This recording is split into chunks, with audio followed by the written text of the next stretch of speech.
আজকে আমি তোমাদের সাথে দারুণ একটা রেসিপি শেয়ার করব। তো আজকে আমার রেসিপি হলো রাইস ধোকলা।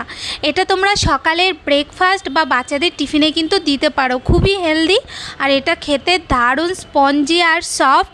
তো দেখো, প্রথমে আমি একটা বড় বাটি মেপে এক বাটি নিয়ে নিয়েছি চালের গুঁড়ো, আর ওই বাটিটার থেকে একটু ছোট বাটিতে এক বাটি নিয়ে নিয়েছি দই।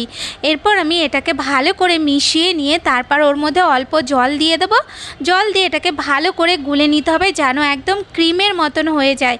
এটা একদম পাতলাও হবে না আর একদম ঘনও হবে না। এরপর ওর মধ্যে দুটো লঙ্কা কুচি দিয়ে দিয়েছে আর দিয়ে দিয়েছে হাফ ইঞ্চির মতো আদা গ্রেট করা, 2 চামচের মতন চিনি দিয়ে ভালো করে মিশিয়ে ঢেকে 10 মিনিটের মতন রেস্টে রাখবো। এরপর আমি একটা থালার মধ্যে তেল দিয়ে ভালো করে তেলটা থালার মধ্যে মাখিয়ে নিয়ে 10 মিনিট হয়ে গেলে এরপর ওই ব্যাটারটার মধ্যে একটা ইনো দিয়ে সামান্য জল দিয়ে এটাকে মিশিয়ে নিয়ে থালার মধ্যে সাথে সাথেই দিয়ে দেবো।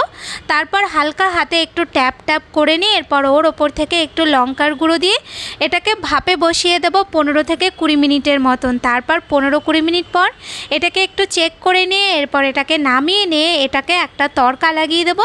তার জন্য এখানে তেলের মধ্যে আমি সর্ষে, কারি পাতা আর কাঁচা লঙ্কাকে দিয়ে দিয়েছিলাম, সেটা আমি দিয়ে এর ওপর থেকে একটু সাদা তিল দিয়ে এটাকে যেমন ইচ্ছা তেমন শেপে কেটে নিলেই আমাদের রাইস ধোকলা একদম রেডি। তো রেসিপিটা ট্রাই করো, লাইক কমেন্ট করতে ভুলো না।